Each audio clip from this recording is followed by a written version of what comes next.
event. It's a somewhat unusual event in that this portion of southern Turkey, although it does get earthquakes, has not seen an earthquake of this size in quite some time. That said, it's a very seismically active area. It's just that the timescales over which Earth generates earthquakes and the timescales where we experience them are somewhat different. So we know that over hundreds of years, there have been many large earthquakes in this area. It simply is this one has not happened in quite a long time. And of course, over that time period, populations grow and the impact becomes much more severe.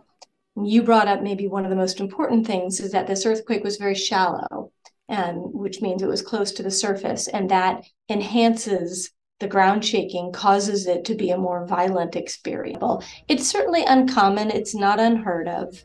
Again, this is an area that has many, many different earthquake faults. Sometimes motion on one fault will increase the stress on another and push it into failure.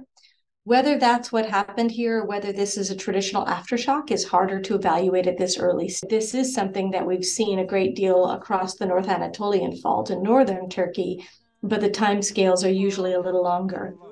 We do know that large earthquakes cause aftershocks.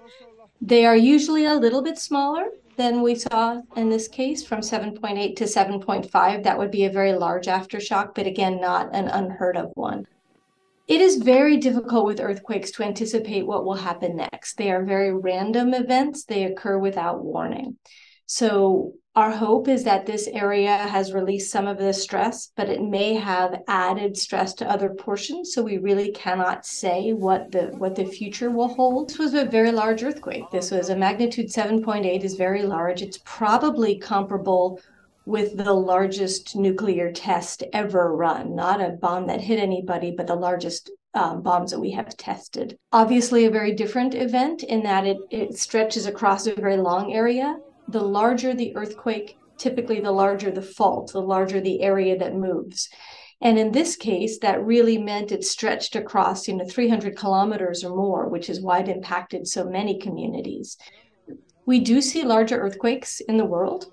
Not commonly in areas such as this one. For earthquakes to take place under continents is a little of the earthquake of this size to take place shallow beneath a continent is somewhat unusual. It's sort of one of the largest ones that we have seen.